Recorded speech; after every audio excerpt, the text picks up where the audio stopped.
Hi, do you remember the opportunity exploration you did last week? Good.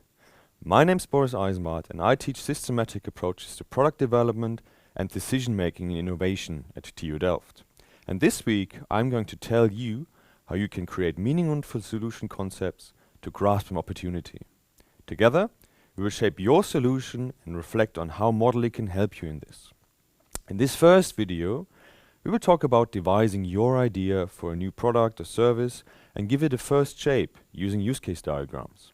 In the second video, we will then talk about how to detail this idea into a thorough solution concept. Probably you already got a couple of ideas during stakeholder mapping you did. Great!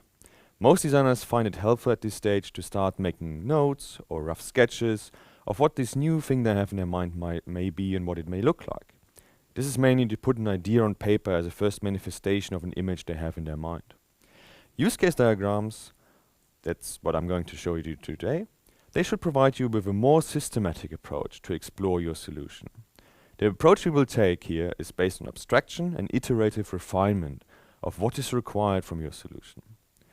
One of its main perks is its flexibility and that it allows you to set the focus in modeling. Use cases essentially describe a main application scenario or functionalities that your solution should be able to realize. So in essence, they describe what your solution will be doing, as well as who or what is involved in realizing it.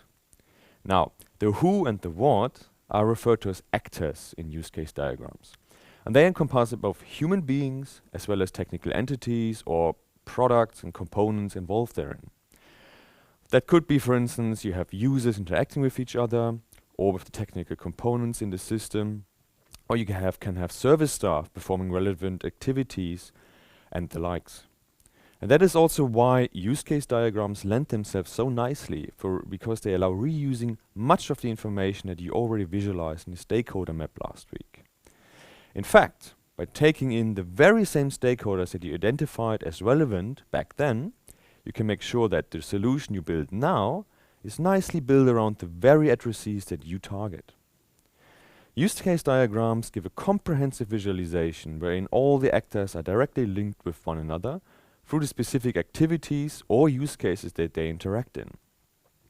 By showing use case diagrams to your stakeholders or customers or a target user group, you can also receive valuable feedback to evaluate your solution early in the process.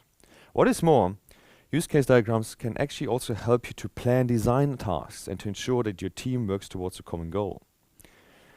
Now, let's start setting it up, shall we? It is helpful to start with a short textual description usually.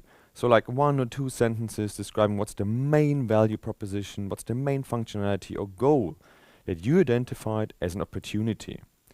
Let's take the example of a bike rental service, for instance. For that, such a short description may read something like, customers can rent a bike from a service station for a certain time and return it at the same or another station afterwards. Here it is important to take a step back and really think about what is the essence of what is the one thing I want to achieve with this particular product or service. And next, you can then start listing very briefly what are the main use scenarios that make up this offering. For the bike rental service, these would be customer chooses a bike for a duration, handling customer data and payments, store and maintain the bikes, or organize bike availabilities across different stations. So basically making sure that there are sufficient number of bikes at every station throughout the day. Note that you've already positioned your offering between central actors like the service stations, the customer, you have a data or payment handling system, etc., etc. And we can now start setting up the model using these main actors and use cases as vantage point. For the model, you start thinking about the main actors and how they're interlinked through the use cases that they share with each other or contribute to. And this is shown in the example. The customers select a bike from the service station, and the staff at these stations is also responsible for their bike maintenance. Here you make your first decisions, like which actors are those that I consider part of the solution that I'm creating, and which are those that are not part of my system. For instance, the customer and other elements of the environment may not be part of your solution, but a potential payment system might or might not be. It depends on how you set up your system. In making such decisions, you also set the focus for your design project in the following steps. Do you design the entire rental service, or maybe just a better solution for the software system to handle the customer data and bike distribution? It's important to understand that you set the focus at this point. To help you understand and build your own model, in the course material you will find examples of an in-flight service on aircrafts, along with illustrations for the gradual steps to arrive at the final model. And you will see that there's three different versions of this very use case, and they all focus on slightly different aspects. And this is exactly what we talked about just now. You can set the focus of what you want to develop in your idea. Generally speaking, setting up your model and your solution is an iterative process in which you rearrange and redefine the actors, the use cases, and their interconnections rapidly. And as you progress, you will refine your model as you go. And eventually, you should arrive at a fairly detailed description of what your central use cases and actors that build your systems are. And there's no definite end to this modeling. You finish when you have a sufficiently good understanding of what your solution looks like. The final use case diagram provides a very good overview of the actors and how they are interlinked through the use cases that they share. But to really get a good solution, more detail is needed, and that is what we talk about in the second video. Before I go though, let's recap briefly. Use case diagrams help you to gradually devise a viable solution to grasp an opportunity.